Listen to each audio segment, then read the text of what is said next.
오늘도 보니까 뭐 국제 정치 많은데 그냥 시사 문제 좀 하고 그리고 이제 미국의 대전략 계속하겠습니다.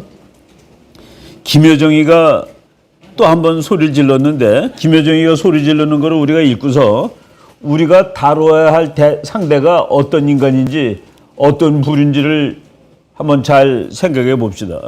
저 한번 읽어보세요. 저게 말이 되는가?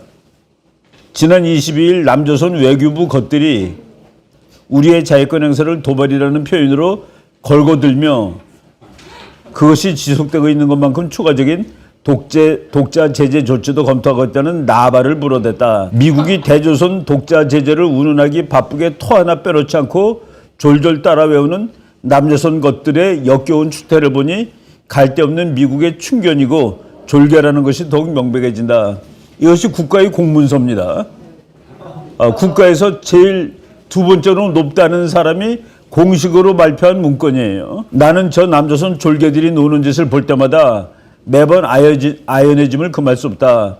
미국이 던져주는 뼈다귀나 갉아먹으며 돌아치는 들깨에 불과한 남조선 것들이 제 주제에 우리에게 도대체 무엇을 어떻게 제재하겠다는 것인지 정말 보다 이제는 별꼴까지 다 보게 된다.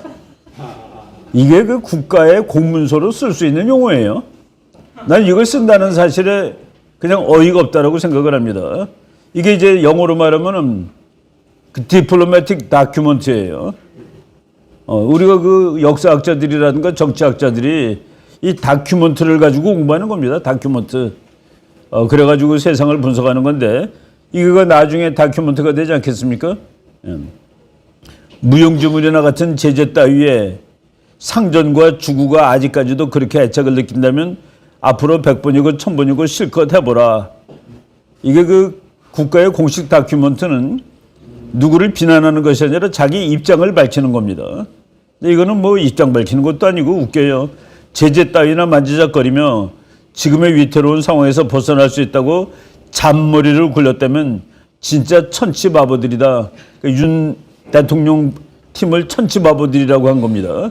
안전하고 편하게 살 줄은 모르게 멍텅구리들인 것이다 라는 얘기를 뭐 길지도 않아요.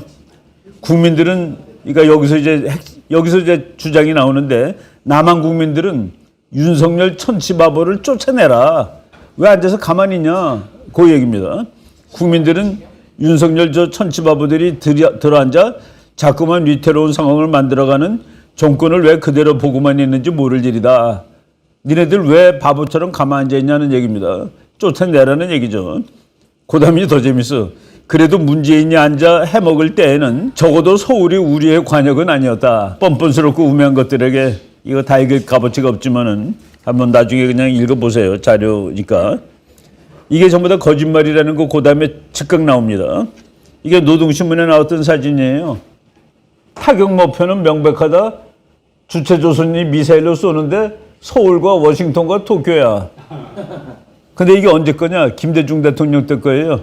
1999년 12월 19일자 김대중 대통령 때 이랬다고. 이게 무슨 뭐 북한이 말하는 남조선에 아주 그 꼴통 우파가 있을 때가 아니라 전두환 때가 아니라 김대중 대통령 때 이렇게 얘기했다. 그리고 이제 이건 보이스 아메리카 북한이 최근 발사한 무기가 과거와는 비교할 수 없을 정도의 진전된 미사일 프로그램이며 실질적 타격 대상은 한국이다 라고 말한 것이 2019년 8월 5일에 보이스 오브 아메리카 분석인데 그때 누가 대통령이에요? 2019년 8월 달에 문재인 대통령 때죠. 그러니까 이거는 그냥 한순간에 부정될 수 있는 언급을 하는 겁니다. 그러니까 뭐 언급이 후지다는 얘기지. 그래서 이제 이런 것들을 우리가 이제 공부를 계속하면서 이제 저거는 우리가 북한의 핵미사일이 원하는 바가 뭐다 하는 것을 알 수 있는 증명해주는 북한판 증명자료입니다. 노동신문에 나왔던 거니까. 근데 이게 나라가 전력이 없다는 소리예요. 워싱턴 하나만 해야지 이게 말이 되는 겁니다, 사실은. 근데 서울하고 동경은 왜 집어넣어가지고. 아니, 자기가 세 나라랑 어떻게 싸워, 그죠? 이런 그 바보 같은 일을 하고 있어요. 근데 지난주에 남한 윤석열 정부는 멍텅구리 머저리 정부고 국민들이 쫓아내라. 그리고 문재인 때는 그래도 서울이 표적은 아니었다라는 거짓말을 해댔다 하는 그 얘기입니다. 근데 서울은 표적이 아니에요. 왜 아닌 줄 아세요? 북한이 원하는 서울은 그대로 서울입니다. 이걸 핵으로 날린 서울이 아니에요. 대한민국 어디도 핵으로 날리지 않습니다. 북한은 핵을 왜 만드느냐? 날거로 대한민국을 통째로 전쟁하지 않고 먹으려고 핵을 만드는 거예요. 핵 전략은 와 파이팅이 아닙니다. 그러니까 이거는 뭐 어느 면으로 보더라도 어불성설을 이제 한 것이라고 봅니다. 지난 주일이 케네디 대통령이 이제 암살당한 주일이에요. 근데 암살당하자마자 그래도 대통령인데 암살당한 것이 11월 22일인데 텍사스에서 갖다 묻은 것이 11월 22일, 갖다 장사 지내는 것이 11월 25일, 3일 만에. 그러니까 그것도 의심스러운 거죠. 대통령이 암살당하자마자 단 3일 만에 텍사스에서 그 워싱턴까지 시체를 운구해 와서 장사를 지낸 뭐 그겁니다. 그래서 그 이제 오늘 역사에 무슨 일이 일어났나 하는 그 히스토리 채널에 나오는 건데 11월 25일 날 알링턴 국립묘지에 장사를 지내는 장면. 그 케네디의 죽음처럼 책이 많이 나온 것도 없어요. 케네디는 왜 죽었을까? 그것도 이제 케네디는 우리가 신문에 발표된 텔레비에 나온 그런 정상적인 이유가 아니라 아무래도 이상해라는 그 음모론 오늘 현재 음모론으로 책을 쓴 것이 310권입니다. 그거 하나만 하더라도 한 벽장이 가득 차, 그죠? 310권에, 요거는 작년에 나온 건데, 존 F. 케네디, CIA, 베트남 and the plot to assassinate John F. Kennedy 해가지고, 케네디가 CIA하고 베트남 전쟁하고 거기에 관련돼서 죽은 거다. 뭐 별 그 음모론이 많은데, 그 CIA가 죽였다는 거가 통설로 돼 있습니다. 그래서 이제 뭐 젊은 대통령인데 저 사람은 민주당 사람들은 그렇게 좋아해요. 그러니까 민주당의 아이콘입니다. 그래서 모든 민주당 후보가 나는 케네디가 되겠다고 그래요. 모든 공화당 후보는 나는 레이건이 되겠다고 그럽니다. 그러니까 둘 다 이제 스마트, 참, 그러니까 영어로 말하면 차밍의 상징이에요. 그래가지고 뭐 저 사람 참 뭐 미국 역사상 가장 젊은 나이에 대통령이 되었고, 그리고 죽었을 때도 가장 젊은 나이에 죽은 대통령이라는, 대통령 3년 하다 죽었으니까, 그러니까 뭐 가장 젊은 대통령의 그 기록을 뭐 다 세웠는데, 그래서 미국 사람이 이렇게 이 사람의 과에 대해서는 거의 얘기를 하지 않습니다. 그러니까 너무 아쉬운 거야. 너무 젊고 잘생기고 잘나고 똑똑하고 집도 뭐 아주 어마어마하게 거의 재벌급에 해당되는 그 할아버지가 술 팔아서 도문 겁니다. 그것도 미국의 금주법 시대에 미국에 술을 못 팔게 됐던 시대가 있어요. 근데 밀주를 해가지고 돈을 번 사람이야. 그렇지만 그런 건 다 용서가 되는 거야. 하도 이 사람이 젊은 나이에 인기 있던 대통령으로 있다가 이제 죽었기 때문에. 그래서 그 알링턴 국립묘지 가면은 영원히 꺼지지 않는 불꽃입니다. 저게 이터널 플레임이라고 그래가지고 요게 그 케네디 대통령 무덤에 이 조그만 불이 하나 있는데 요 불이 비가 오나 눈이 오나 이거는 미국이 존재하는 한 저 불은 켜지는 거예요. 그 영원히 안 꺼져. 근데 이제 옛날 거는 조금 설비가 나빠서 비가 세게 온다든가 바람이 너무 세게 불면 꺼졌는데 2013년에 새로 더 좋은 걸 갖다 껴가지고 그래서 에너지도 에피션트하고 에너지가 덜 들어요. 그러니까 그런 식으로 이렇게 추념을 하더라도 꽤 의미가 있잖아요, 그죠? 참 아까운 젊은 대통령 해가지고 인물도 뭐 배우같이 잘생겼었죠. 이 사람 뭐 그 인물 좋습니다. 이 사람 뭐 그 취임연설 같은 건 아주 명문이기 때문에 Ask not what your country can do for you. 나라가 여러분들한테 무엇을 해줄지를 묻지 마십시오. Ask what you can do for your country. 당신이 나라를 위해서 무엇을 해줄 수 있는지를 물으십시오라고. 참, 그러니까 그게 이 사람이 민주당인데 지금의 완전 공화당 정책이야. 나라가 해주는 게 아니라 여러분들이 나라를 위해서 하는 거다. 개인이 하는 거다는 그 얘기죠. 이런 그 이번 주가 또 케네디 서거를 뭐 이렇게 애도하는 주인데, 1963년인데 내년이면은 이제 사망 60주년이 되니까 내년엔 좀 크게 뭐 할지 모를 것 같습니다. 에마누엘 또디아. 그래도 알아주는 학자예요. 근데 얘가 쓴 책 보면 어이가 없어, 솔직히. 그러니까 미국이란 나라를 아주 극단적으로 싫어하는 인간인데, 그리고 소련을 좋아합니다. 근데 요번에 우크라이나 전쟁에 대해서 분석한 책을 이게 일본 말로 된 거를 한국 사람들이 번역했는데 원저자는 토드예요. 근데 보니까 놀랍게도 미어샤이머가 한 말을 그대로 다 인용하고 있어. 그래서 야, 참. 그러니까 미어샤이머가 이게 미국이 오히려 잘못한 거다. 나토가 잘못했다. 소련은 할 수 없이 침략하지 않을 수 없었다. 왜냐면은 그건 자기 동네인데 그걸 자꾸 와서 건드리면 어떻게? 강대국끼리 서로 그게 있잖아요. 이 동네는 내 거야. 그러니까 건드리지 마 하는데 그거를 미국이 계속 건드렸다는 거라. 그게 이제 공격적 현실주의에 의하면은 러시아가 가만히 있을 수 없었다. 그리고 러시아는 이것이 사활적인 이익이고 미국한테는 사활적이 아닌 거기 때문에 러시아가 이기고야 말 거다. 궁극적으로 러시아가 이긴다가 공격적 현실주의 이론입니다. 그러니까 나는 항상 그렇게 얘기를 했죠. 이론에 맞게. 근데 이 사람은 이제 거기까지는 같은데 미국도 여기서 지면 안 된다로 나오는데 이건 그렇진 않아요. 여기 잠깐 보니까 이 친구는 또드가 이제 미어샤이머랑 다 같은데 하나는 미국도 이제 이 전쟁에서 쪽팔리고 패배할 수 없다. 그래서 3차 대전은 시작된 거나 마찬가지다라고 얘기를 했는데 젤렌스키가 노플라이 존 설정해달라고 나토 사령관한테 요구했습니다. 미국한테도 부탁을 했습니다. 노플라이 존이란 건 뭐냐면은 우크라이나 하늘에 러시아 비행기가 날아올 수 없다. 그래서 여기를 이제 미국이 선언하는 거야. 여기는 노플라이 존. 근데 러시아 비행기가 들어오면은 가서 미국이나 또는 나토가 격추를 시키는 겁니다.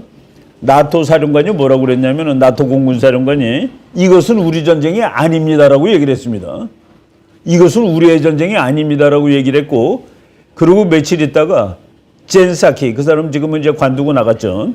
젠사키라는 백악관 대변인이 젤렌스키가 노플라이 존을 설정해달라고 이렇게 요구하는 것은 참 애틋한 일이다. 그들이 참 힘들다는 걸 다 아는데 근데 그것은 말로 되는 것이 아니라 미국이 노플라이 존을 설정을 하면은 소련의 비행기를 러시아의 비행기를 미국이 가서 격추시켜야만 한다. 그래야지 노플라이 존의 의미가 있는데 거기까지 얘기한다면 그 단말이 너무나 놀라워요. We are not interested in the third world war. 우리는 3차 대전에는 흥미가 없습니다라고 얘기를 해요. 근데 또드는 그게 3차 대전으로 간다고 주장해요.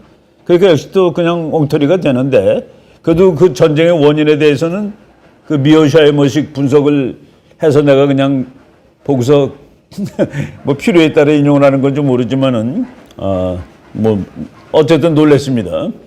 인용할 수 있구나 하고서. 나는 옛날에는 이 책 지금 내가 쓰는 책에 임마누엘 또드가 쓴 그 뭐 미국 제국주의에 관한 책들 몇 권을 이렇게 자세히 읽고서 막 비평을 해놨는데 이번 거는 그래도 좀 이제 앞부분을 공격적 현실주의를 많이 채용을 해가지고 썼다는 월스트리트 저널에 나온 거를 우리나라 신문에 난 이건 뭐 미사고 지나갔었는데 중국의 경제 성장 저하로 미국 경제를 추월하지 못할지도 모른다라고 나왔다.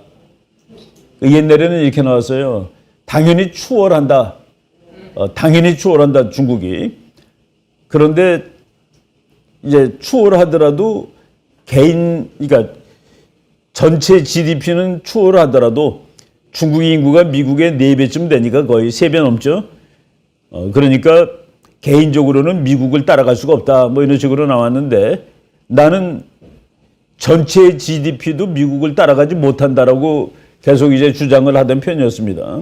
근데 이제 거기에 동조하는 전체 GDP로도 미국을 앞서지 못하고 끝날 가능성이 있다라는 이제 주장들이 많이 나오고 그러니까 중국이 미국 경제를 추월할 수 없을 것으로 보는 경제학자들도 늘어나고 있다. 그러니까 뭐 늘어나고 있는 거가 맞겠죠. 중국이 더 이상 못 크는 이유는 인구 통계학입니다. 인구 통계학. 세계에서 인구 통계학이 제일 나쁜 나라가 중국이에요. 우리나라도 뭐 인구 통계학이 양호하지는 못한데 인구가 줄고 있으니까. 근데 중국도 줄고 있고 뭐 일본도 다 줄고 있는데 중국이 가장 불리한 거는 일본은 부자가 된 후에 나라가 늙었습니다. 한국은 부자가 되면서 늙고 있다. 그 에버슈타트 교수 말에 의하면은 중국 가난한 채로 늙고 있답니다. 중국은. 그래서 중국은 2040년쯤 되면은 젊은이들이 노인들을 먹여 살릴 수가 없어요. 자기 것도 없어. 근데 이제 일본은 노인들이 지거가 있어. 한국은 자기 거를 만들고 있는 중이고 노인들이. 근데 중국은 노인들이 먹을 거가 없는데 젊은이들도 부자가 아니다. 그래서 그게 앞으로 40년입니다.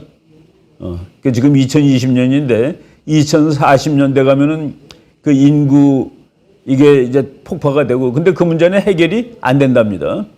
인구 통계학 하는 사람들 책 맨 앞에 보면은 Demography is destiny. 인구 통계학은 운명이다. 운명은 우리가 어떻게 바꿀 수가 없어요. 적응하는 수밖에 없습니다. 어제 내가 며칠 전에 그 엘리트들 좀 이렇게 모이는 모임에 가가지고 얘기를 했는데 우리나라 애들이 점점 줄어들고 그러니까 평균 여자들이 2.2명을 낳아야지 인구가 그대로입니다. 그러니까 모든 엄마가 아니라 모든 여성들이 2.2를 낳을 때 그때 인구가 그대로 유지가 될 수가 있는데 우리나라가 1 밑으로 내려갔어요. 0.7인가 뭐 그래. 그러니까 애 안 낳는 평생 안 낳는 여자들이 많은 거예요. 근데 이제 그거를 해결하기 위해서 어떤 사람이 아니 보수 우파인데 4살까지 국가가 다 해주면 된다는 거라. 그 내가 공산국가냐? 그러면 국가가 다 해주면 공산주의지. 그리고 보수 자유주의자를 자임하는 사람이 그 문제를 해결하기 위해서 국가를 100% 불러들이는 거는 나는 처방이 안 맞는다는 생각이 들더라고요. 그래서 내가 그거는 처방이 우리식 처방이 아니다 그랬더니 이 문제는 국가의 존망이기 때문에 시장에다 맡길 수 없고 국가가 해야 됩니다. 그래서 내가 그러면 가난하고 힘들어서 안 난다는 소리인데 돈이 없어서 옛날에 가난할 때 애 안 낳냐고 우리가 전쟁 때도 애를 다 낳는데 나같이 전쟁 때 태어난 사람도 있는데 그건 처방이 지금 라이프 스타일이 달라져서 그런 거지. 그건 참 뭐 대책이 없는데 아무튼 그거는 적응해 가야 될 겁니다. 적응해. 이거 뭐 그건 아주 어려운 문제죠. 이 어거지 사람들이 구매력이 앞서지 않았느냐 그러는데 구매력으로 치면은 중국이 미국을 앞선대요. 쉽게 얘기하면은 점심 한 그릇 먹을 돈이 중국에서 먹는다는 중국에서 먹는 거하고 미국에서 먹는 거를 같은 가격으로 계산할 때 이렇다는 얘기입니다. 그러니까 30평 아파트를 내가 뭐 무슨 면에서 살고 있는데 강남에 있는 30평 아파트랑 같은 값으로 계산하면 중국이 더 잘 사는 거로 나와요. 중국이 더 많은 거로 나옵니다. 그 이제 PPP라고 그래요. 그거를 Purchasing Power Parity. 그러니까 뭐 중국 사람은 근엄한 점심을 먹는데 10,000원이면 된다. 미국에서는 그 수준의 점심을 먹으려면 20,000원이다. 그러면 중국 돈 10,000원하고 미국 돈 20,000원을 같은 거로 계산했을 때 그게 이제 PPP인데 그렇게 하면 중국이 전체 양이 더 많은 거로 나옵니다. 그래서 그런 거로 우기는 사람이 있는데 중국 사람이 달러 들고 외국 나오면 뭐 중국 거는 뭐 2배로 쳐주나요? 똑같이. 그래서 이제 이 계산하는 방법에 따라 다른데 자기네 그 불리함을 저렇게 하는 사람도 있어요. 만화가들이 머리가 무지하게 좋은 사람들입니다. 요번에 근데 만화가가 아니라 미국 육군 중령. 내가 이제 요거는 우리 고 변호사님하고 요 며칠 전에 할 때도 잠깐 써먹은 건데, 이제 미국 육군 중령이 분노한 글을 썼어요. 바이든의 허약함이 on full display 아주 100% 노골적으로 보여줬다. in C meeting. 시진핑하고 만남으로써 바이든의 허약함을 보여줬다. 100%. 대통령은 no match for China's tyrant. 바이든은 중국의 독재자하고는 아예 맞짱을 뜰 수 없는 인간이었다. 이런 소리입니다. 상대도 되지 않았다. 참 이건 아주 험악하게 쓴 거죠. 바이든은 시진핑의 상대조차 되지 못했다. 우리는 갈등을 추구하지도 않고 뭐 분쟁을 뭐 하여간 컴플리트 컴프런테이션 다 비슷한 거죠. 그리고 오리진스 오브 코비드. 그것도 따지지 않겠다. 그러니까 그러니까 뭐 그냥 다 안 하겠다는 건 소리지. 중국하고 잘 지내겠다는 소리예요. 그러니까 이제 이 사람이 그 예비역 육군 중령인데 분노한 마음으로 이제 신문에 바이든은 이거 모습을 보면 안다. 만면에 웃음을 띠고 있고 그리고 악수하자고 손을 내밀었다. 이 사람은 서 있는데 얘가 걸어가서 손을 내민 겁니다. 그거는 외교에서 있을 수 없는 일이에요. 그 같이 걸어가야 돼. 근데 한 사람 서 있는데 이게 걸어갔어. 그래서 손 내밀고 악수하지. 그래서 그래 맞는데 얼굴 모양도 이건 생글생글 웃으면서 가서 아양 떠는 모양인데 얘는 아주 근엄하게 아래 것 쳐다보듯이 그렇게 하였다라는 식으로 썼고 이거는 뭐 보통 이거 그 폭스뉴스 정도면은 미국의 그냥 뭐 메인 중에서도 제일 그 청취율이 높은 방송인데 여기서 이런 거의 막말 수준의 영어로 치면 거의 막말 영어로 바이든을 비판하였다가 나옵니다. 이제 시진핑은 가장 독재자죠. 얘도 이제 골로 가는 거예요. 지금 이 그림이 어긋나는 그림인데 세계에서 제일 강한 나라의 지도자가 약하고 병들고 골병 든 나라의 지도자한테 가서 꿀리고 아양 떨고 왔다. 이거 앞뒤가 말이 안 되는 거죠. 지금 이런 일들이 지금 미국에서 벌어지고 이걸 또 이렇게 노골적으로 비판이 이루어지고 있다는 사실이 우리가 몇 주 전에 말한 뚜꾸빌의 얘기죠. 인간들이 잘났다는 것이 그 나라의 위대성이 아니라 잘못을 언제라든지 고칠 수 있다는 것이 그 나라의 위대함이다. 그 미국. 바이든은 중국 지도자의 진정한 그 의도를 읽는데 실패하였다. 뭐 이런 식으로. 일본의 가데나 공군기지에 F-22가 30대 나왔어요. F-22는 미국에서 제일 좋은 전투기인데 미국에서 두 번째로 좋은 전투기랑 붙어가지고 145대 0으로 이겨서 더 이상 안 했습니다. 무적이야. 무적 함대는. 그럴 수밖에 없는 거가 얘는 안 보이는 데 있는 비행기를 다 보고서 쏘니까. 안 보이는 데 있는 비행기를. 근데 그놈이 22대 나왔다. 그러니까 140으로 그냥 봅시다. 그게 30대 왔으니까 북한 비행기 몇 대랑 상대해야 될지 도무지 알 수가 없는 건데 얘가 와서 이제 코끼리 걸음이라고 그래요. 엘레펀트 워크. 이걸 미국은 자주 하는데 우리나라도 이번에 했습니다. 윤석열 대통령 된 다음에 대한민국 역사상 처음으로 엘레펀트 워크를 한 거야. 이건 비행기가 완전 중무장을 하고서 폭탄이고 뭐고 다 달고서 몇십 대가 그냥 빙빙 도는 겁니다. 근데 출격 명령만 나면 그냥 순식간에 다 뜨는 거고 대한민국은 짧아서 뭐 평택에서 뜬 비행기가 평양까지 가는데 7분밖에 안 걸립니다. 그러니까 뭐 1~2분 상관이야. 1~2분. 저쪽 이제 가다 보면은 일산 가다 보면은 이제 그 탱크 장벽이 다 있잖아요. 뭐 이 못생긴 건물 있고 그 저 강까지 전부 다 이제 돌을 세워놨는데 그거를 북한군이 넘는데 10분 걸린대요.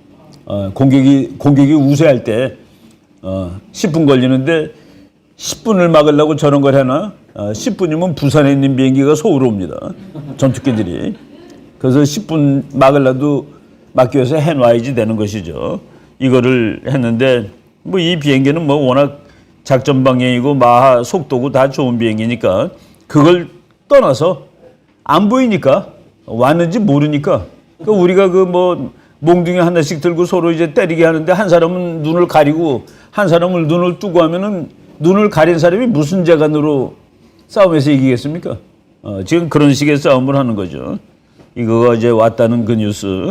이게 이제 지난주에 뉴스고. 그리고 미국에 요번에 그 공화당이 압승을 못한 것 중에 하나가 이제 서로 겹치는 부분이 많이 줄어들었다.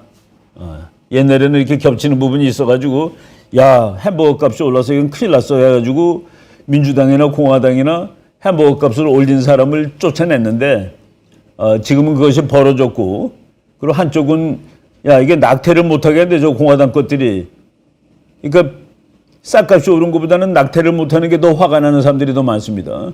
그래서 이제 민주당하고 공화당이 미국 국민들 다 공히 느낄 수 있는 다 지금 경제도 나쁘고 모두 나쁘다는 거를 그렇게 나빠서 공화당이 압승할 거라고 예측했는데 그러지는 못했다. 근데 그 중에서 공화당이 무시하고 있었던 거가 Z세대라는 세대가 있는데 그 세대의 정치 성향을 이해하지 못한 게 아니라 그냥 아예 뭐 쟤네들은 선거할 때 나오지도 않는 것들 해가지고 그 Z라고 부르는 세대가 인구의 10%랍니다. 투표권자에. 근데 걔네들은 뭐 10몇 %밖에 투표하러 안 나오니까 거의 미미한 숫자였는데 요번에는 27, 8%가 하러 나온 모양이라 그래서 걔네들이 전부 다 민주당 성향으로 표를 찍어가지고 그래서 이 사람이 그 기자인데 공화당 계열의 기자예요. 보니까 그 전체 내용이 다음번에 공화당이 승리하려면은 이들의 요구사항, 이들이 원하는 바가 무엇인지를 그냥 무시만 하지 말고 답을 해줘라. 얘네들이 주장하는 게 뭐 기후변화라든가 뭐 대학교 등록금 면제라든가 대학교 등록금 면제는 완전히 이거는 헌법에서 걷습니다. 대학교 등록금 면제 준다는 건 왜 말이 안 돼요? 그럼 대학 안 간 사람은? 대학 안 간 사람은 어떻게 하란 말이야? 말이 안 되잖아. 그러니까. 미국은 대학 안 간 사람이 더 많습니다. 그래서 공화당을 상징하는 사람은 얘는 공화당 찍겠구나를 가장 정확하게 상징하는 그 인물은 고등학교 나온 백인 노동자입니다. 남자. 고등학교 나온 남자 백인 노동자. 얘는 압도적으로 공화당 찍어요, 지금. 그리고 이건 압도적으로 민주당 찍겠구나라는 것은 대학을 나온 여자 백인 아줌마. 이건 압도적으로 민주당 찍습니다. 근데 이제 젊은 친구들이 이제 Z세대라는 건 그 영어로는 쭌이라고 그러는데 쭈머라고 그러는데 그게 무슨 뜻인지 정확히 모르겠어요. 그러니까 뭐 컴퓨터 가지고 노는 세대라는 뜻이겠죠. 사일런트 제너레이션 그냥 이름 붙입니다. 잃어버린 세대. 1884년에서 1900년대에 태어난 사람들. 이거 뭐 왜 그런지 모르겠어요. 위대한 세대. 요거가 1차 대전 한 미국 세대들입니다. 1차 대전, 2차 대전 참전용사 세대. 그래서 미국에서는 이 사람들은 그냥 위대한 세대. 그 다음에 사일런트 제너레이션. 전쟁 때 어린아이였던 세대. 베이비 부모스. 전쟁 끝난 다음에 그냥 전쟁이 끝났으니까 평화가 왔을 때 우리나라도 베이비 부모를 54년부터 치든가 그렇지 아마? 한국 전쟁 끝난 다음에 인구가 막 듭니다. 그 베이비 부모예요. 그 다음에 제네레이션 X, 밀레니얼은 이제 나이가 한 20살, 하여간 어린 나이에 어른 되기 전에 2000년을 맞이한 아이들. 그 다음에 제네레이션 Z가 요건 그냥 지금 나이로 치면은 투표권이 18살부터인데 18살에서 29살 사이가 Z세대인데 그 세대의 요구를 공화당이 모르고 있었다. 관심을 안 갖고 있었다. 반대했다가 아니라. 그래서 그리고 제네레이션 알파는 이제 지금 10살 된 애들이에요. 10살. 10살 이제 12살 밑에가 제네레이션 알파야. 이거는 그냥 재미로 이렇게 분류를 하는 거겠죠. 근데 미국에서 미국 사람이 다 알아듣는 거는 위대한 세대입니다. 그레이트 제너레이션이라는 건 책도 많이 나오고 그래서 그 미국을 정말 강대국으로 만든 그런 세대들을 이렇게 얘기하죠. 근데 젊은 세대들 특징이 다 있는데 Z세대가 옛날보다 방탕하지가 않나 봐요. 10대 임신율이 훨씬 낮대 옛날 사람들보다. 성경책을 읽는 애들인가? 그건 아닌데. 그리고 되게 속도가 느리고 알코올 소비량도 확 적대요 옛날보다. 전부 다 혼자 한다는 세대야 혼자. 좀 우리 도덕적 기준으로 보면 옛날 애들보다 좀 더 건전해. 그죠? 요새 대학생들 밥 절대로 같이 안 먹어. 나 혼자 먹어. 그리고 노트 절대로 안 빌려주고 컨닝 절대로 옛날에는 내 거 보고 써 그러고 보여줬잖아요. 왜 절대로 안 보여주고. 개인주의가 훨씬 그러니까 인터넷은 개인주의를 상징하잖아요. 혼자 하는 거니까. 그래서 그러니까 이것도 다 혼자 하는 거거든요. 유튜브도. 극장 가서 보는 거랑 그게 완전히 다르잖아. 그죠? 그래서 그 시대가 이제 그래서 이거는 그리고 지금 Z세대가 처음으로 아빠보다 못 사는 세대라는 그런 것도 있습니다. 부모들보다 오히려 더 가난하게 살 것 같아. 그게 그런 적이 없거든요. 점점 더 생활은 좋아졌는데 그네들이 압도적으로 민주당을 찍었다. 28% 마진으로. 그러니까 뭐 압도적으로 민주당을 찍었다는 거죠. 뭐 이런 것들도 그냥 한번 쭉 참고하세요. 자료로 제공을 하겠습니다. 예, 그래서 여기 쭉 보면 뭐 재밌는 글인데, 그러니까 걔네들의 반대했다가 아니라 관심을 덜 가졌다. 2024년에는 얘네들이 원하는 거에 대해서 반응을 해야 된다, 공화당이.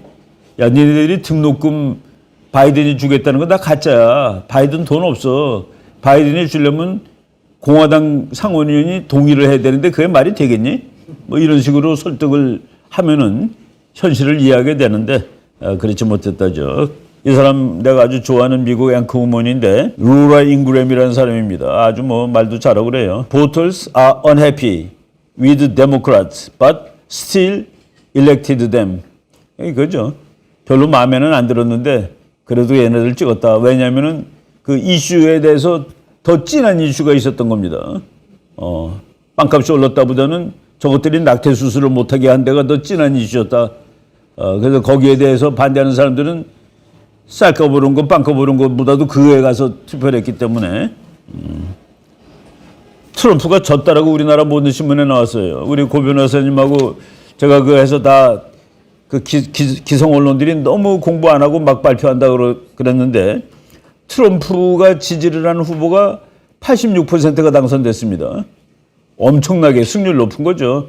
엄청나게 승률 높은 거가 문제가 아니라 이제까지 국회의원 나가는데 어떤 옛날 대통령한테 사람이 나 너 지지해라고 뭐 뒤에서 지지한다고 발표해주고 그런 역사가 없어요.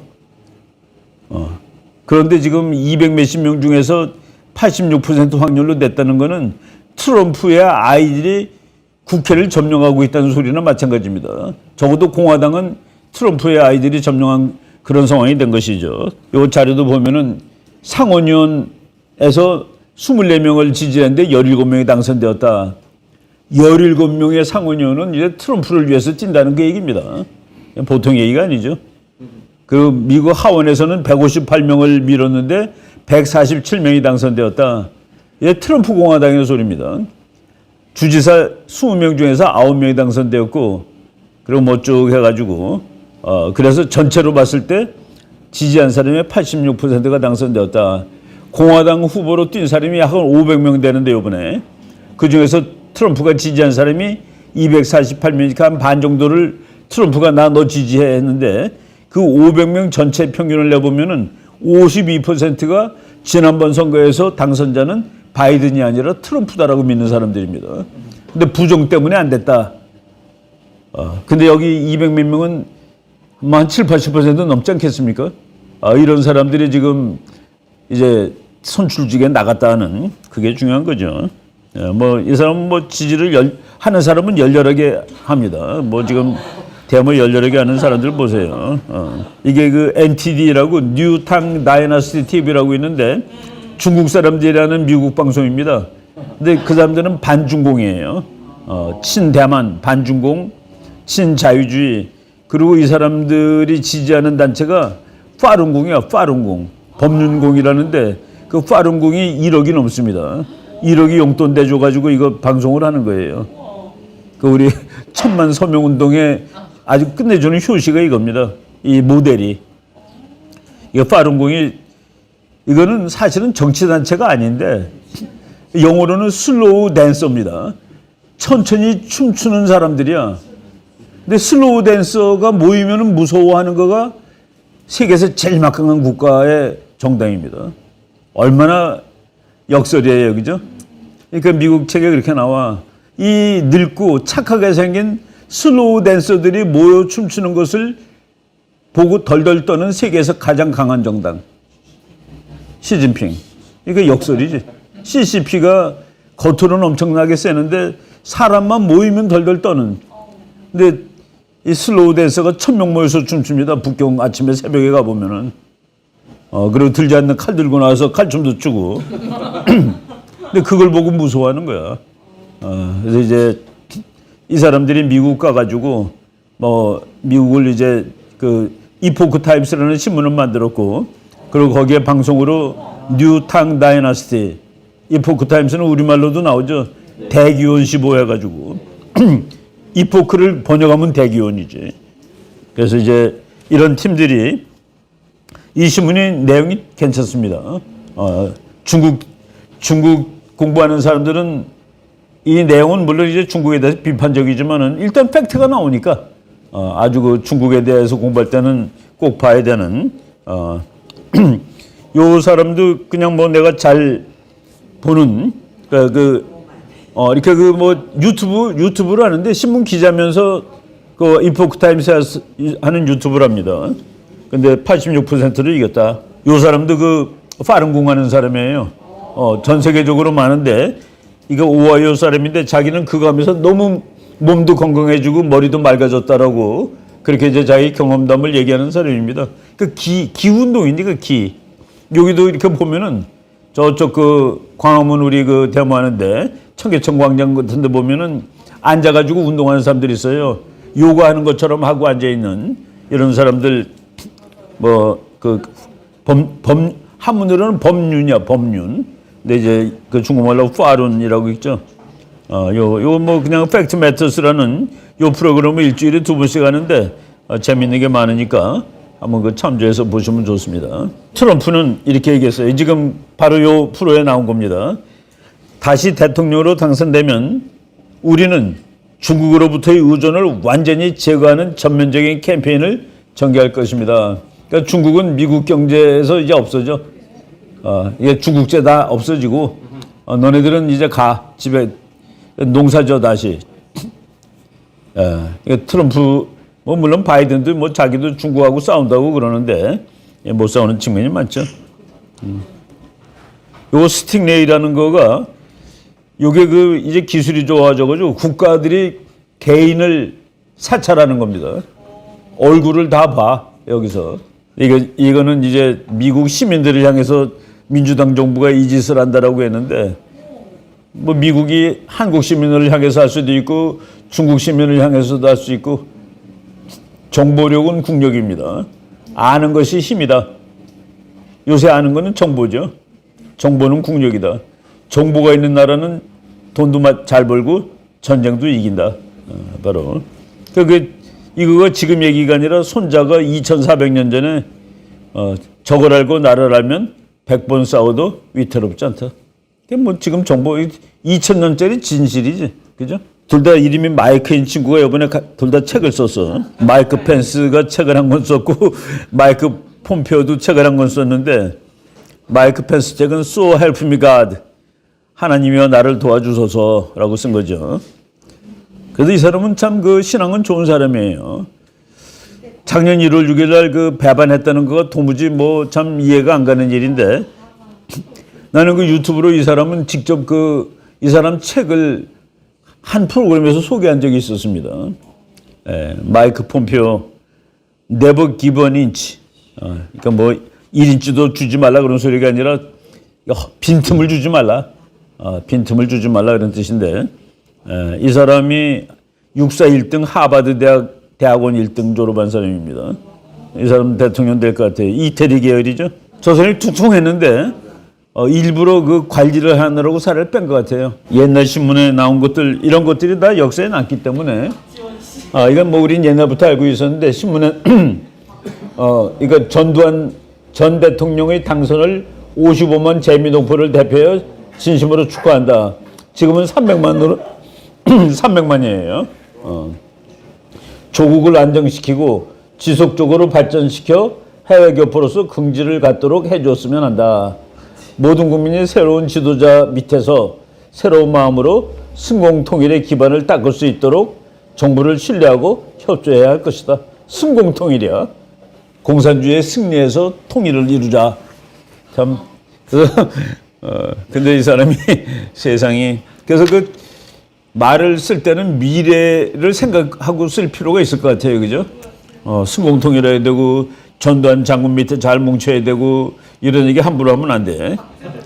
그런 말에서 항상 피보는 놈이 조국입니다. 박근혜 씨가 자신이 입양하여 번식한 진돗개 9마리 중 단 한 마리도 사택으로 데리고 가지 않는 것 이해할 수 없다. 입양 시 사진만 찍었지 실제 애견인이 아니었음이 분명하다. 예. 자기네 얘기를 미리 해둔 거야, 그죠? 이번에 미국에서 이제 미네소타 주에서도 아주 좌파가 또 주지사로 당선됐는데 그거를 비하하는 그걸 이제 풍자하는 만화예요. 땡스기빙 추석 명절에 이제 터키를 선물로 준 줄 알았는데 아무것도 없어. 뼈밖에 없어. 나한테 투표해줘서 고마워요. 팀 월츠라는. 요게 이 미네소타주가 원래 민주당 주인데 여기 인구 많은 데만 민주당이고 시골은 다 공화당입니다. 미국도 여천야도야. 같은 이 주 전체는 민주당이 압도하는 주인데 지도로 보니까 이제 농촌은 전부 공화당 도시는 저 뭐 미니애폴리스 이런 데 몇 명이죠. 만화가들 머리 좋다고 그랬죠. 바이든이 지구를 불태우고 있어. 허약해서 지구가 다 불나고 있어. 그러니까 이제 당나귀가 민주당이죠. 아니 이 사람을 막아야지 뭐 하고 있냐고 이제 소리 지르는 거야. Stop that madman. 이 미친 사람을 막아야지 왜? 그러니까 지구는 불타고 있다. 그다음에 요게 이제 그 공화당이면서 그러니까 공화당이면서 무늬만 공화당인 놈을 라이노라고 그럽니다. 라이노가 리퍼블리칸 in name only. 그래서 이름만 공화당인 사람들. 그러니까 라이노는 동물 중에 뭡니까? 코뿔소지. 근데 라이노의 대표적인 게 이 상원의 이제 미치 맥코넬이라는 공화당 상원의원인데 이 친구가 이제 반 트럼프입니다. 그리고 뭐 하원 의장은 부통령이니까 이제 이 사람은 하원의 그러니까 마이너리티 리더예요. 근데 그냥 가서 반공화당적인 일인데 요 만화 보세요. Your 30 pieces of silver. 유다지. 그러니까 미국에서는 유다가 은전 30냥에 예수님을 팔아먹었다는 것은 모든 국민이 아는 상식으로 돼 있는 나라입니다. 그러니까 그 밑에다 봉투에 GOP가 이제 공화당이에요. 공화당 상원 그 소수파 지도자, 공화당 지도자 해가지고 그러니까 이제 리노가 뭡니까 그 코뿔소죠. 그러니까 얼굴을 코뿔소처럼 만들어놨지. 공화당을 배반한 놈들이야. 요거는 아주 유명한 렘브란트 그림입니다. 1629년 거니까 벌써 한 400년 돼가는 그림이다. 예. 어쨌든 하원에서 이 아줌마를 파이어 시켰어. 이거 기분 좋은 뉴스고. 그리고 이제 미국을 말아먹는 인간들이 민주당과 가짜 공화당, 무늬만 공화당. 그래서 코뿔소를 그려놓은 거야. 코뿔소하고 당나귀가 말아먹고 이제 이 코뿔소 아닌 공화당은 다 트럼프 공화당으로 된 거죠. 그 사람들이 뉴욕에 워싱턴에 이 늪을 말려버리러 갈 거다라는 뜻입니다. 딥스테이트. 그러니까 여기는 공화당이나 민주당이나 똑같아요. 공화당, 민주당, 언론, 그리고 변호사, 로비스트 이것들이 미국의 귀족이 된 겁니다. 미국은 원래 귀족이 없이 만든 나라인데 이 귀족이 된 거예요. 트럼프는 돈은 많지만 귀족이 아닙니다. 그래서 이 사람이 나서 대통령이 돼가지고 그래서 계속 워싱턴하고 혼자 싸운 거예요. 거기에 밀려서 나갔다가 지금 안 죽고 다시 살아나고 있는 중이죠. 이 싸움이 이제 앞으로 있을 거예요. 예. 그 미국은 그래도 양키의 낙관주의는 또 대단해요. 그 지식인들은 매일 나라 망한다고 그러는데 국민들은 그냥 명랑하고 해피합니다. 그래서 이번에도 이제 뉴욕에 가면 그 메이시 백화점이라고 뭐 이렇게 그 최고 우아한 백화점이 아니라 그냥 대중용 백화점인데 그 메이시 퍼레이드라고 그래가지고 아주 유명한 퍼레이드를 하는데 거기 전국 각지에서 이제 이 파견해요 팀을. 요건 텍사스에 있는 어떤 대학에서 자기네 학교 뭐 이제 이거 뭐라고 그러나 퍼레이드 팀을 보내가지고 하는 거가 월스트리트 저널에 나왔더라고요. 보세요. 딱 보니까 전부 백인 여자들이지. 미국 텍사스에 있는 시골 학교는 완전 백인입니다. 그 걷는 애들도 다 백인이고. 그래서 이제 스타일이 달라요. 이런 일이 지금 뭐 있고 중국을 미국이 본격적으로 손보기 시작하겠다고 선언하는 중입니다. 북한 핵 너 안 막을 거냐? 그럼 내가 너를 골탕을 먹여야 되겠어. 세컨더리 보이콧이죠. 은행 제재가 하는 거. 그 미국이 중국에 대해서 제재를 하겠다 하는 얘기 나오고 있고, 이것도 그냥 보면 되고. 그리고 미시간 함이라고 미국에서 제일 큰 잠수함입니다. 급은 오하이오급의 오하이오 호도 있고 미시간 호도 있어요. 이거가 그 핵폭탄을 내가 전번에 240발 쏘는 그 잠수함이라고 그랬죠. 근데 그것 중에서 핵폭탄이 아니라 그 크루즈 미사일 쏘는 거로 몇 대를 바꿨습니다. 열 몇 대를 크루즈 미사일 쏘는 거로 바꿨는데, 크루즈 미사일을 150발을 집어넣을 수 있는데 그 중에 한 놈이 지금 일본에 왔는데 북한한테 나 여기 왔다라고 미국이 가르쳐 준 거예요. 잠수함은 안 가르쳐 주면 온지를 모릅니다. 이제 나 여기 왔어 하고서 가르쳐 주었다. 참 별걸 다 하죠. 얘는 천천히 날아가요. 날아가는 거 눈으로 보입니다. 한 50m, 높이 뜨면 50m, 그리고 속도는 한 8, 900km. 그러니까 뭐 우리 KTX보다 한 두세 배 빠른 거라. 이거 날아가는 게 보이죠, 이제. 우웅하고 지나가는 겁니다. 아주 낮게. 이름이 타마헉이라고 이제 타마헉. 영어로 발음은. 타마헉이 원래 뭐예요? 인디안의 망치입니다. 인디안 손도끼. 그 이제 타마헉인데 이제 이거 아주 유용한 무기죠. 그래서 이게 왔다. 잠수함의 위치는 북한을 사정권에 둔다는 것을 말해줍니다. 그래서 우리 매일 나오는 브루스 베넷 박사가 얘기한 겁니다. 북한 군사기지를 파괴하고 비행장에 심각한 피해를 줄 뿐 아니라 항구 일부를 파괴하거나 심지어 일부 지상군도 말살할 수 있습니다. 이게 지난주에 일어났던 일들 그냥 대충 요약한 겁니다. 이제 아이젠하워 대통령이 대통령 됐을 때 미국이 군사력을 확 줄였습니다. 그 장군임에도 불구하고. 그러니까 이제 2차 대전 때 동원됐던 군사력을 이제 다 줄여가지고 군사력이 별로 없어요. 근데 이제 그 별로 없는 군사력 가지고 한국에서 전쟁을 합니다. 전쟁을 하다 보니까 빨리 이기질 못하는 거야. 그래가지고 아이젠하워 대통령이 이제 한국전쟁 당시에 대통령이 되면서 이제 트루만 대통령 때 이제 한국전쟁이 시작됐죠. 근데 아이젠하워 대통령은 우리가 핵무기도 있는데 왜 여기 가서 쩔쩔매며 싸우느냐. 그래가지고 새로운 정책을 바꾸는 겁니다. 그래서 미국은 전쟁이 나면 그러니까 핵으로 전쟁을 억제하겠다. 그래서 그러니까 미국이 원하는 곳에서 원하는 방식으로 싸우겠다라고 해가지고 핵무기를 전쟁의 수단으로 이제 한 것이 매시브 리탈리에이션, 대량 보복 전략입니다. 대량 파괴 전략이란 말도 쓰고.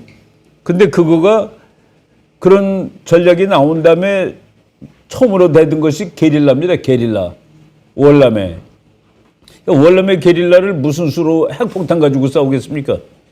그러니까 미국이 세계에서 제일 강할 때 탱크를 가지고 미국한테 덤벼드는 마지막 멍청이가 김정은이 될지 후세인으로 끝날지는 알 수 없어요. 근데 미국 같은 나라한테 정규전으로 덤벼드는 건 멍텅구리입니다. 그래서 테러 전쟁이라는 개념이 나오는 거죠. 미국같이 막강한 나라한테는 탱크로 싸우는 게 아니라 테러리스트가 가서 싸워야 된다는 그런 시대가 됐는데, 마찬가지로 베트남에서 이 게릴라가 덤벼드는데 그땐 대통령은 이 사람이 아니라 케네디입니다. 그래서 케네디가 거기에 서서히 발목을 빠져 들어가면서 이거 어떻게 싸우느냐 해서 만든 것이 그린베레라는 그 특별한, 그러니까 미국의 게릴라 부대가 나오는 겁니다. 그린베레는 뭡니까? 비행기에서 뛰어내리기도 하고, 그리고 면도칼 나가지고 뱀 잡아먹기도 하고, 그러니까 게릴라가 하는 거 다 하는 거예요. 그래서 핵에는 핵, 게릴라한테는 게릴라. 그래서 케네디 대통령의 외교 안보 정책을 플렉시블 리스폰스 전략이라고 합니다. 유연 반응 전략. 그러니까 상황에 따라서 적정하게 대응한다. 비정규전으로 되면 미국도 비정규전으로 간다. 그러니까 게릴라가 되면 미국도 게릴라로 가는 거야. 라는 식으로. 그래서 만든 부대가 게릴라, 그린베레 부대죠. 유튜브 들어가가지고 발라드 오브 더 그린베레라고 한번 쳐보세요. 베레모를 쓰는 초록색 베레모를 쓴 부대인데 이게 이제 케네디 대통령 때 월남 전쟁을 하러 가면서 게릴라랑 싸우기 위해서는 이런 그 보통 미군이면 안 되고 게릴라 전쟁을 할 수 있는 미군을 만들어야 된다고 그래가지고 만듭니다. 이 부대를 만들어서 이제 가는데 비행기에서 점프도 하고 그리고 그 트레인드 인 컴뱃 핸드 투 핸드 주먹으로 싸우는 육박전을 할 수 있는 거로 훈련을 받고 그러고서 이제 죽은 다음에 이제 죽은 다음에 집에 있는 젊은 아내에게 한 가지를 부탁했는데 자기 아들의 가슴에도 이 은빛 날개를 달게 해달라고 가서 싸우러 가는데 그러니까 여기 내 가서도 내 적어왔어요.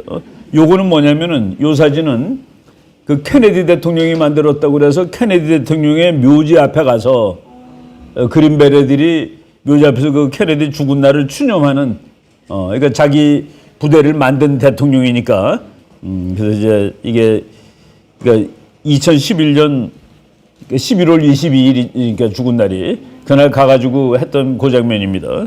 요 가사도 보면은 미국 사람들이 그게 나와요. 그 Fighting Soldiers from the Sky 하늘에서 이제 뛰어내리는 군인들이다 이거지. Fearless men who jump and die. 겁이 없는 사람들인데 점프해가지고 가서 죽는 거예요. Men who mean just what they say. 그러니까 그들이 말하는 그런 의미를 가지고 있는 사람이에요. 정말 용감하고 그런 사람인데 The Brave Men of the Green Beret 초록 모자를 쓴 그 용감한 사람들 Silver Wings upon their chest 그들의 가슴에는 그러니까 우리나라도 이제 공수부대들 여기다 다 이거 달아주는데 그냥 한 번 뛰면 안 달아줍니다. 4번을 뛰어내려야지 그걸 달아주는 거예요. 50번 뛰면 거기다 흰별을 하나 달아주고 100번 뛰면 하나 더 달아주고 뭐 해가지고 이걸 보고서 야, 저 사람은 300번이나 뛰었네 하고 알 수 있는 거야. 이건 뭐 그러니까 도사들이죠. 그래서 이거는 이 은빛 날개를 다는 것 자체가 보통 그 군인들한테는 그런 그 영예가 아닙니다. 그걸 달면은 군인 중에서도 귀족 군인이 되는 거야. 야, 나는 실버윙을 달았어 하고서 그래서 군인들이 옷에다가 뭐 그 자격 있는 사람은 반드시 달고 다닙니다. 이거는 뭐 보통 훈장보다 더 좋은 거예요. 그래서 실버 윙스 upon their chest. These are men America's best. 이들은 미국에서 최고의 군인들이야. 100명이 테스트를 했는데 딱 3명밖에 그린베레가 될 수 없었지. Trained to live off nature's land. 그러니까 이제 그 월남 같은 데서 싸우도록 훈련받은 사람들이고, trained in combat hand to hand. 그러니까 육박전을 할 수 있는 주먹으로 싸울 수 있는 그런 훈련을 받았고, 그럼 낮에도 싸우고 밤에도 싸우고 뭐 전투 병사들이다 이거죠. Courage take from the green beret. 그러니까 뭐 그린베레로부터 이제 용기가 나오고 Silver wings upon their chest. These are men America's best 쭉 나오고 그다음에 back at home. 집에는 a young wife wait. 젊은 부인이 기다리고 있어요.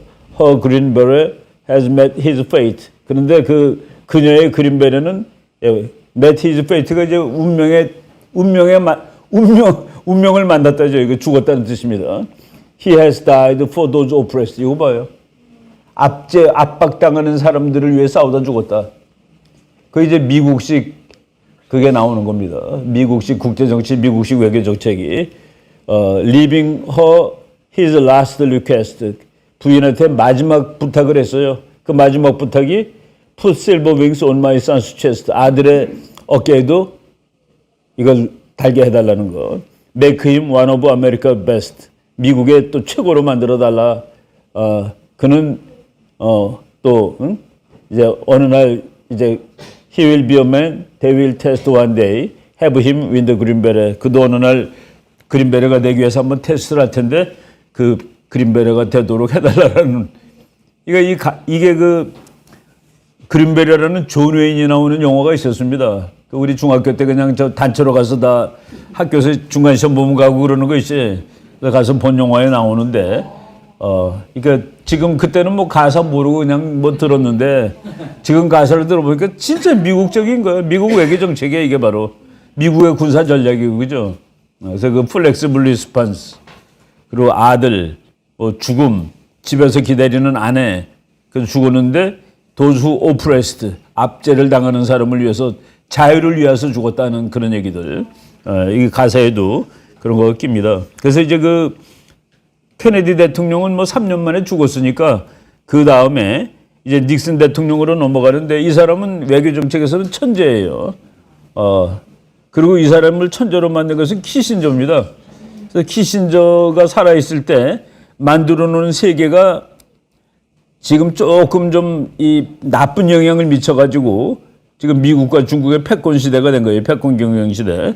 근데 이거 보면은 이 사람은 뭐 지적으로는 미국의 탁월한 학자를 능가하는 근데 이 사람이 이제 전쟁할 때 여기 월남에 여기 월남에 이제 미군이 50만가 있었습니다. 50만.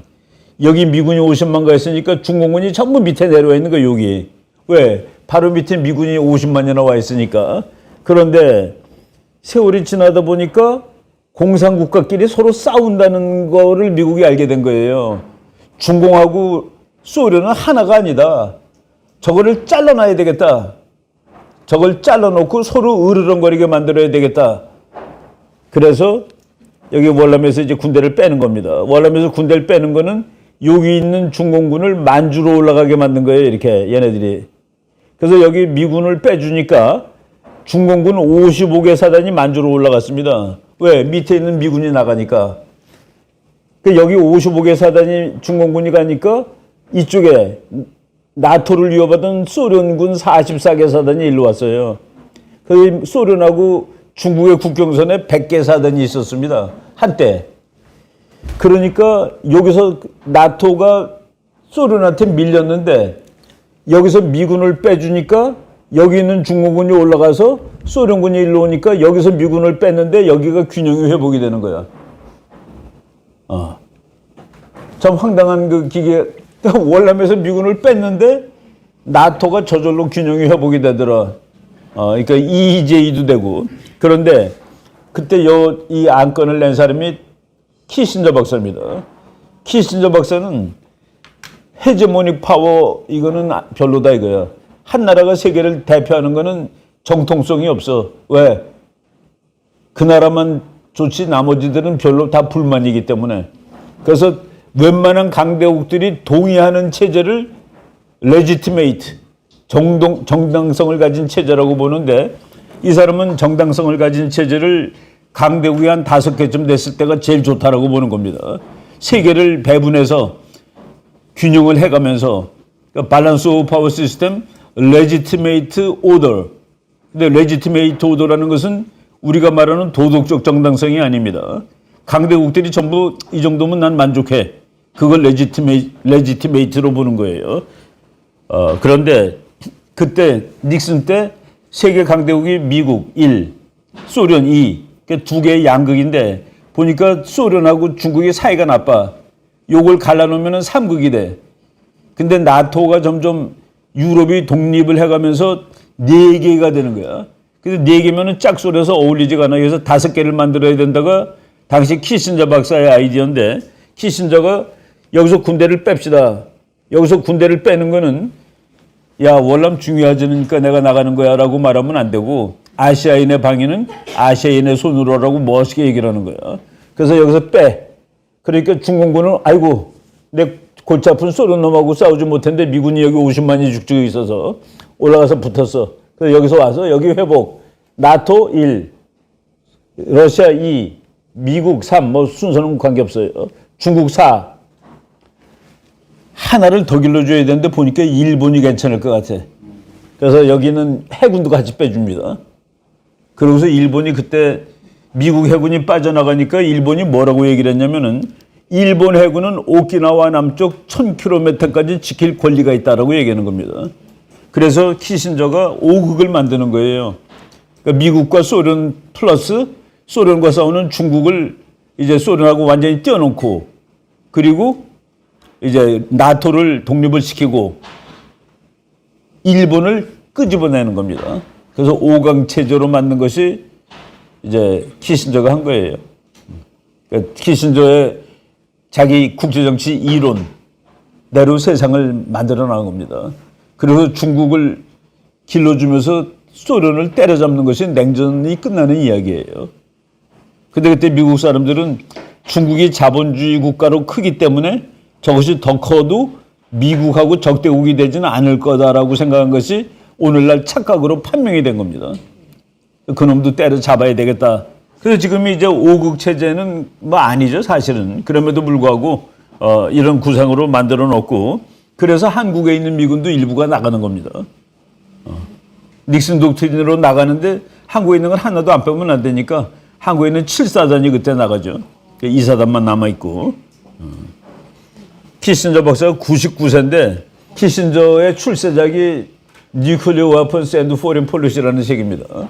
전책은 57년에 원래 나왔는데 지금 저 파란색은 그거를 조금 축소한 69년판이에요. 내가 그 69년판을 번역을 해서 냈는데 저게 나의 첫 번째 출간, 내가 첫 번째로 쓴 책입니다.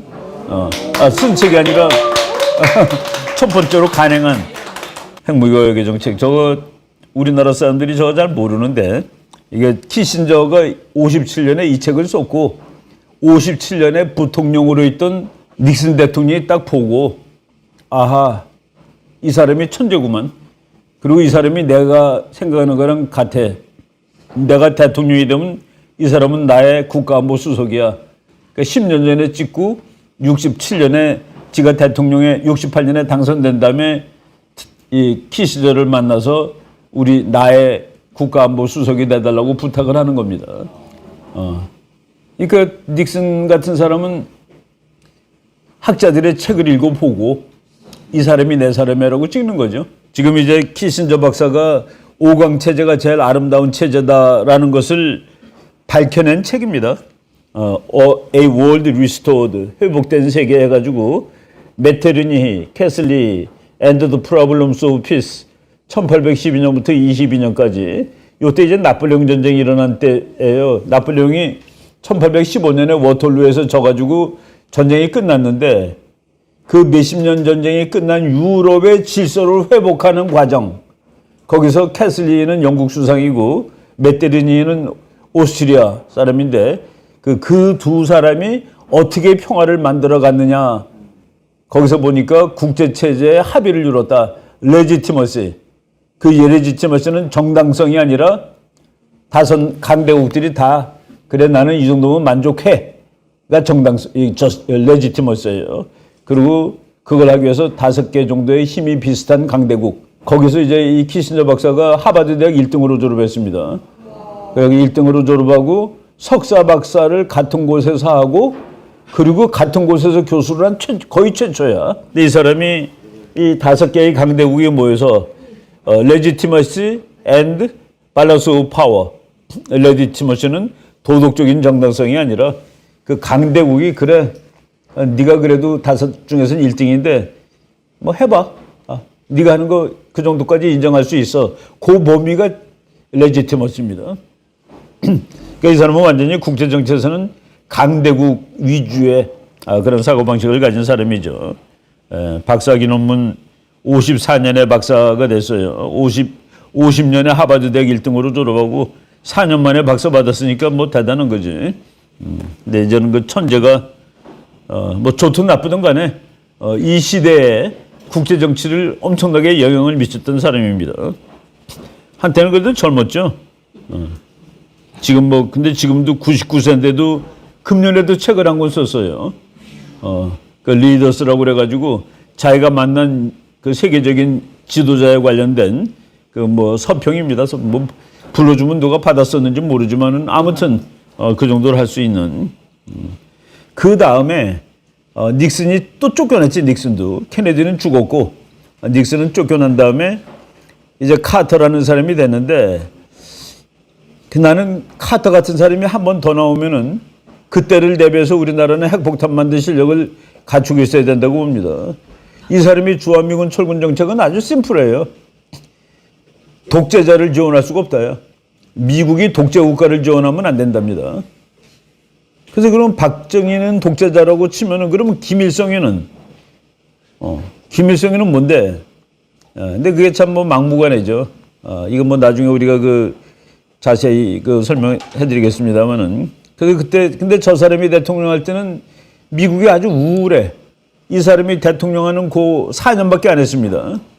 그리고 떨어질 때 레이건 대통령 할 때 너무나 형편없이 떨어져가지고 비행기 속에서 막 소리내서 울었어요. 자기 고향에서도 지고 조지아의 땅콩 농장을 하고 있었는데 참 이렇게 그 처절하게 레이건 대통령한테 패배를 해가지고 그 망치 들고 다니면서 목수 노릇하고 뭐 그래가지고 뭐 인기는 대통령 관둔 다음에 인기가 더 좋았습니다. 그래서 어떤 사람들이 이 사람은 그러니까 대통령보다는 대통령 뒤가 더 인생에서 좋았던 사람이고 아직도 살아 있어요. 24년생인데 98세야 지금. 뭐 최근에는 브레인 캔서를 걸렸는데 그게 다 낫대 또. 뭐 아주 그리고 이 사람은 또 상당히 기독교적이고 그런 사람인데 미국의 항공모함 이름을 보통 저걸 붙여줍니다. 대통령 이름을. 그 조지 워싱턴, 레이건, 트루먼 뭐 이렇게 다 아이젠하워 이렇게 배 이름이 돼 있잖아요. 근데 이 사람은 대통령임에도 불구하고 잠수함에다 이름을 붙여줬어. 그러니까 이제 그만큼 좀 미국 국내에서는 항공모함의 이름을 붙일 만큼 이 품격이 높지가 않습니다. 그래가지고 물론 이제 그 카터 클래스라는 새로운 급의 함정을 만들었는데 뭐 좋은 군함이죠. 거기 일본 함 이름이 카터호입니다. 카터호. 근데 이 사람이 대통령 하고 있을 때만은 아니지만은 70년대고 한 10년 동안에 소련이 위성국을 한 10개쯤 늘렸어요. 그때 미국 뭐 하고 있었냐? 그리고 그때는 소련이 미국한테 이긴다라고 막 그런 얘기 막 나오고 그랬습니다. 그래서 이 사람이 대통령 하던 마지막 해 크리스마스 무렵에 이 사람이 보면은 햇볕 논자예요. 소련하고 잘 지내면은 평화가 오는 거야. 그래서 이 브레즈네프라는 소련의 수상이죠. 이놈하고 키스도 했어. 그래서 이 책의 듀프라는 건 뭡니까? 그냥 잘 속는 놈들이라는 뜻이야. 듀프, 잘 속는 인간들. 근데 여기서는 이 카터 얘기만 나오지 않고 공산주의에 속은 미국 사람들이 많이 나와요, 이 책에는. 근데 그 책 18장에 A Kiss for Brezhnev, 지미 카터 해가지고 나오는데 완전히 쪼다 같은 짓을 했다는 그 얘기입니다. 그래갖고서 평화가 올 줄 알았는데 그렇게 허그까지 하고 키스까지 했는데 이놈이 아프가니스탄을 침공한 거예요, 79년에. 그래서 카터가 분노해가지고 그때 정신을 마지막으로 차렸습니다. 마지막으로 차렸는데 마지막으로 차려가지고 카터 닥트리라는 것도 만들고 그리고 소련 놈들이 하는 올림픽은 안 가 그래가지고 80년 모스크바 올림픽이 아주 거덜났죠. 미국이 안 가서. 우리나라도 안 갔습니다. 그때 자유국가들 다 안 갔어요.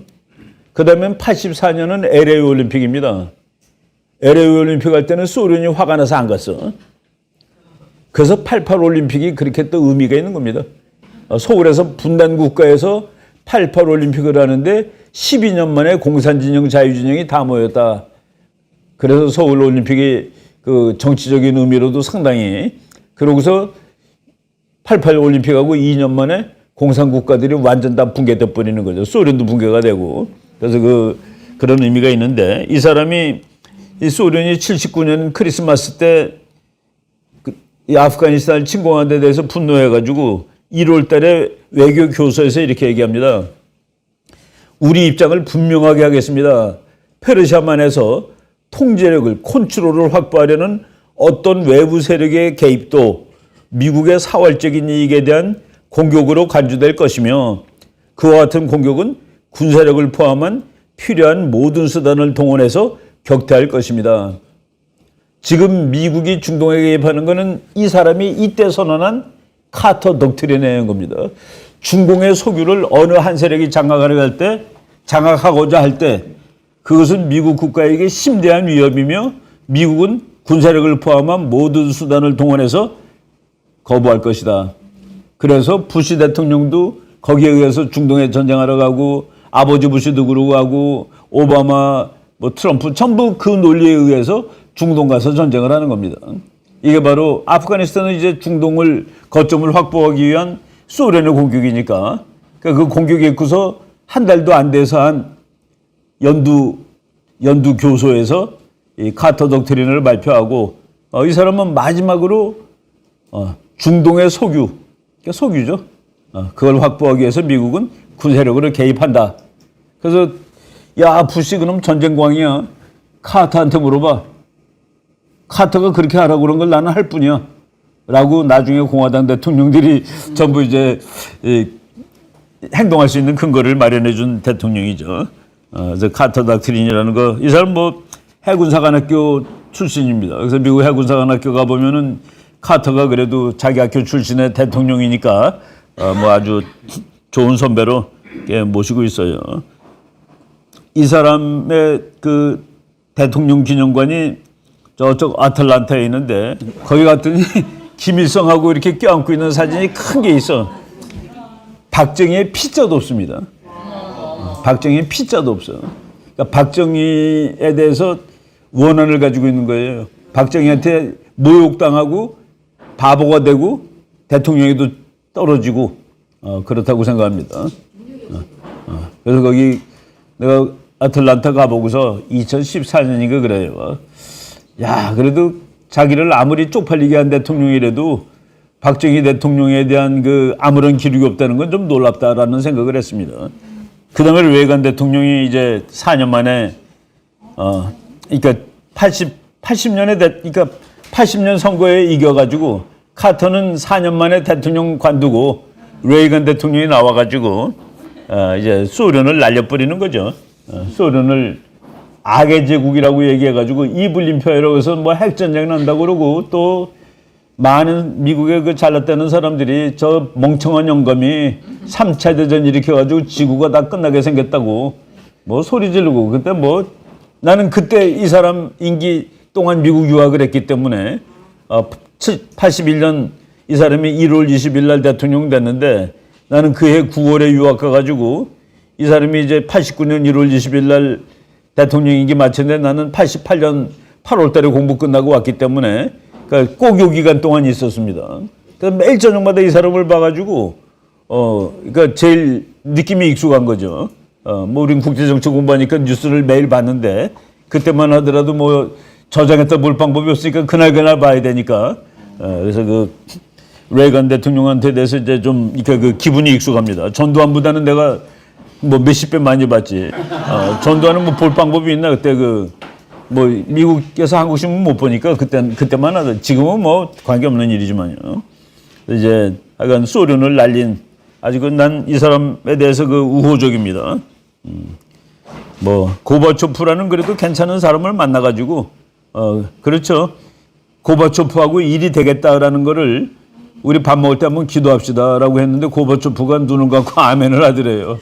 트럼프가 이 사람하고는 일이 되겠다 해가지고 밀어붙였는데 결국은 러시아가 정교도 기독교의 나라니까 그래서 일을 했고 요거 뭐 나중에 또 미국 외교 공부할 때 뭐 자세히 이 사진들 보면은 이게 역사의 기록물들인데 둘이 앉아가지고 이제 허심탄회하게 이 우리가 다 세계 최강대국의 지도자들로서 지구 몇십억 명의 운명을 쥐고 있는데 이게 말이 되는 소리냐? 뭐 그러면서 이제 다 그랬겠지. 이거는 몇십 년 지난 다음에 나올 겁니다. 지금은 이제 아직 안 나온 그 문건들이에요. 이런 건 뭐 또 비밀로 해줘야지 그 이 사람들이 그 또 보호가 되니까. 그래서 결국은 냉전을 끝냈고 이 사람이 그 독일 가가지고 브란덴부르크 문 앞에서 고바초프 씨 일로 나와서 이 벽을 허무시오. 그 말을 할 때 그때 미국 보좌관들이 전부 다 기절하는 줄 알았습니다. 야, 이 영감이 또 실수를 하는구나 하고서 왜 안 써준 걸 읽고 난리야 하고서 근데 이제 안 써준 게 아니라 이 사람은 다 쓴 거를 자기가 거기다 추가를 한 거죠. 그리고 그냥 미스터 고바초프 tear down this wall 이거 뭐 정말 유명한 그 유튜브 들어가서 미스터 고바초프 tear down this wall 그러면은 그대로 나옵니다. 뭐 길지 않은 연설인데 참 그 감동이에요. 그래서 뭐 그때만 하더라도 3차 대전 벌이려고 이 영감이 돌았나라고 이제 할 때인데 그래서 그 국제 정치는 시스템이 물론 이제 중요하죠. 그럼에도 불구하고 레이건, 고바초프 그리고 그 당시에 이 참 영국의 대처 수상이 야 저거 레이건 대통령 마음에 들긴 드는데 돌았나? 왜 독일을 통일시키려고 그러지? 독일을 통일시켜 줄 때는 그랬는데 소련 무너뜨릴 때는 적극 같이 한 겁니다. 그래서 대처, 고바초프, 레이건 이 세 사람이 이 개인적인 역할이 커요. 그러니까 뭐 미국은 시스템의 나라임에도 불구하고 개인이 역사를 그래서 이제 그런 말이 있죠. 영웅조시 시조 영웅. 영웅은 때를 만들고 때는 영웅을 만든다. 이제 이런 사람들한테는 그게 이제 시조 영웅이 아니라 이제 영웅은 영웅조시 영웅이 시대를 만든 거라고 해도 되는 그런 사람들입니다. 근데 여기에 관련된 책도 재밌는 책이 나왔어요. 그래서 The Human Factor. 국제 정치가 이제 시스템을 많이 보지만은 그 1차원의 분석, 그 휴먼 팩터가 상당히 중요하게 작용을 했다 그래가지고 나온 지 뭐 한 2년 된 책인데 대처 수상하고 고바초프하고 레이건 대통령을 그 성격 분석을 한 책입니다. 냉전 이거 누가 번역했으면 참 이런 책 읽으면 좋은데 보통 우리 사람들도 정치가들도 대처도 참 대단한 사람이죠. 대처가 마가렛 대처인데 어떤 사람이 이거 수상 이름은 발음하기가 너무 힘들고 외우기가 너무 힘들어요. 그랬더니 이렇게 외우라고 My Great Teacher라고 부르라고. My Great Teacher. 나의 위대한 선생님. 마가렛 대처 비슷하잖아요. 그죠? 우리나라 그 아주 재기발랄한 국제법 교수가 있었습니다. 박준호 교수라고. 그 사람이 매일 그 일주일에 한 번씩 코리아 헤럴드인가에다가 글을 썼어요. 글을 이제 영문으로 쓰는 거지. 영문 수필을 썼는데, 영국에서 이 얘기를 인용하면서 김일성 이름을 외우기 힘든 사람은 이렇게 외우면 된다 해가지고 kill him soon. 글을 빨리 죽여라 라고 썼어. 둘이 뭐 사인하고 좋은 시절이에요. 이때만 하더라도 소련이 있을 때인데, 그래서 이제 좋은 소련이 됐기 때문에 우리나라가 올림픽 때 이 사람들이 드글드글하게 들어왔을 때 오케이 했습니다. 근데 드글드글하게 온 사람들이 압도적인 숫자가 그중에 압도적인 숫자가 KGB야. KGB가 소련에다가 보고를 했는데 나는 그건 내가 본 건 아니고 우리 그 지도교수한테 들은 얘기입니다. 이기택 교수가 야 뭐라고 보고했는 줄 아냐? 서울 사람들은 대단히 사회주의적이다 이렇게 보고했대. 그러니까 서울 와서 판단을 하고 서울 사람들은 대단히 소셜리스틱하다. 사회주의가 여기 가능한 나라다. 올림픽 할 때 소련 응원했습니다. 한국 사람이 전부. 올림픽 할 때 소련 응원해서 거기에 대해서 미국의 반응은 뭔지 아세요? 미국 국무부에서 조사단을 파견해가지고 우리나라 학자도 만나고 정신과 의사도 만나고 다 왜 그런 일이 있었냐고. 왜 한국이 미국의 동맹국인데 소련을 응원하냐고.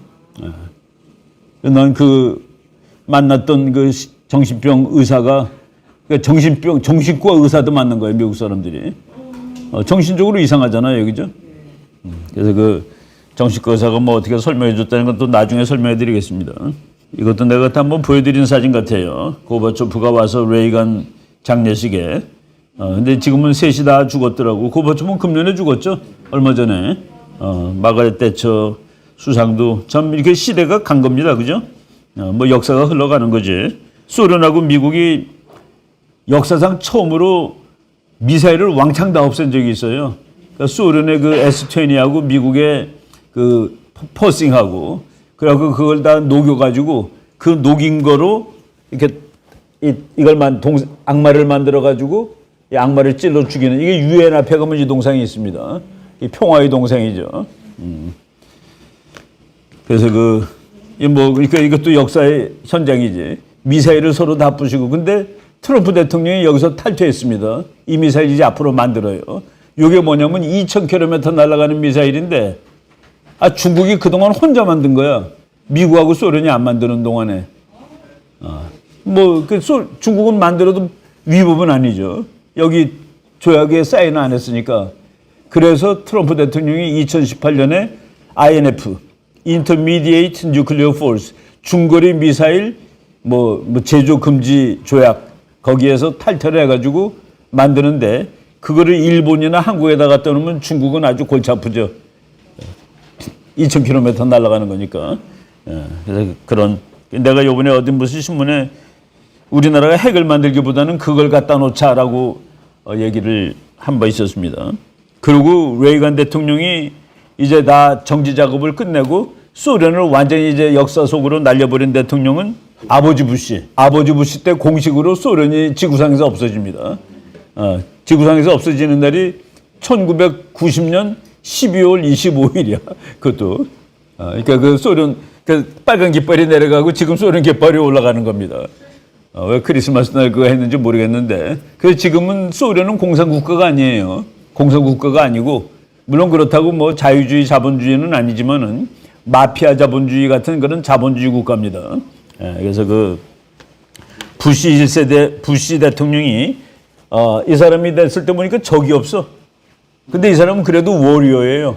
2차 대전 때 18살인가 19살인데 해군에 들어가가지고 비행기를 탄 겁니다. 그 비행기가 추락을 했어. 그래갖고 자기 친구들은 막 잡혀가고 그랬습니다. 일본한테. 근데 이 사람은 또 탈출해 나와가지고, 나중에 이제 이 사람이 그 외교 정책은 제일 잘한 대통령으로 치는데 CIA 국장까지 했죠. CIA 국장 하면서 자기 아들이 대통령 됐을 때 CIA 국장은 당이 다른 사람이라고 바꿀 필요가 없다고 그래가지고 클린턴이 임명했던 CIA 국장을 그대로 썼습니다. 그 아들 부시가. 근데 그 사람이 아들 부시가 테넷 국장, 이라크에 대량 파괴 무기 있는 건 확실하죠? 라고 물었더니 그건 슬램덩크예요 라고 얘기한 겁니다. 슬램덩크라는 거는 농구 선수들이 공을 위에서 이렇게 꽂아 놓는 거 있죠? 키 큰 애들이 점프해가지고 100%입니다라는 뜻이야. 당근이죠 그런 뜻이야. 근데 당근이죠라고 말해준 사람은 공화당 출신이 아니라 민주당의 중앙정보부 국장이다라는 그런 거가 되는데 아버지가 얘기한 겁니다. 이 사람이 중앙정보국장 출신이고 그런데 근데 이 사람은 워리어니까 적이 없어졌는데 세상에 대해서 선포를 했어요. 야, 이 세상 이제 내가 왕이야. 물론 그 어디 뭐 드럼통 위에 올라가서 서서 얘기한 건 아니고 이 사람이 한 모든 정책을 우리가 재밌는 말로 표현하자면은 세계를 향해서 선언을 한 것인데 이제 세계는 새로운 질서가 되어서 뉴 월드 오더의 시대가 되어서 소련이 미국이 둘이 세상을 지배하던 시대는 끝. 이제 나 혼자 왕이야. 그래놓고 한 얘기가 세상은 모두 미국식 민주주의를 따를 것. 옛날에는 독재 국가라도 반공이면 봐줬어. 근데 이제는 못 봐줘. 그래서 6.29 나오는 겁니다. 국제적인 압박이 난 니네 편이잖아. 나 공산주의랑 싸우지 않아가지고 더 이상 안 되는 거예요. 그래서 남미가 그냥 완벽하게 민주화되는 시점입니다. 남미 너네들도 공산주의랑 싸운다고 독재국가, 우익 독재국가 봐줬는데 앞으로는 안 돼. 다 민주주의 할 것. 그것이 이제 이 부시 대통령. 그 다음에 이 세계는 전부 장사해. 미국식 시장 경제를 따를 것. 그래서 Age of Globalization, 세계화의 시대가 시작되는 겁니다. 그리고 나한테 덤비지 마. 미국에 도전하지 말 것. 저 시대를 제일 즐긴 사람이 클린턴 대통령이에요. 그냥 즐거워. 뭐 별로 뭐 덤빌 놈도 없고. 그래서 8년 그냥 널널하게 그냥 잘하고. 그 다음에 아들 부시가 됐을 때 2001년 테러를 얻어맞는 거죠. 그러니까 미국의 휴일이 딱, 이제 이 사람이 미국의 휴일을 시작한 사람이에요. 그 바탕을 깐 사람은 레이건 대통령이고 소련을 날려버렸으니까 대적이 없으니까. 그래서 오늘 여기까지 하고, 그래서 미국 패권 시대, 테러 전쟁을 이제 미국이 뭐 한 십몇 년 하죠.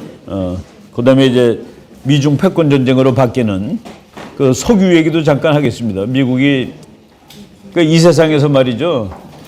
제일 행복한 나라, 국제 정치를 안 해도 되는 나라의 기본 조건은 식량과 에너지입니다. 식량과 에너지가 자급되면은 그러면 국제 정치 안 해도 돼요. 그 러시아는 다른 나라가 러시아를 제재한다는 것 자체가 말이 안 되는 얘기입니다. 그러니까 러시아를 제재하는 거는 그냥 뭐 돈 많은 사람들 좋은 물건 못 사게 하는 제재밖에 안 되는 거예요. 근데 그거는 아프진 않거든. 밥을 못 먹고 불을 못 떼야지 아프지. 차를 못 타야지 아프지. 그래서 미국하고 러시아가 그게 되는 나라입니다. 그러니까 지난번에 뭐 러시아에 대해서 제재를 가하겠다고 우크라이나 전쟁 일으켰다고 그거는 원천적으로 안 되는 얘기를 한 거예요. 오케이. 오늘은 여기까지 하고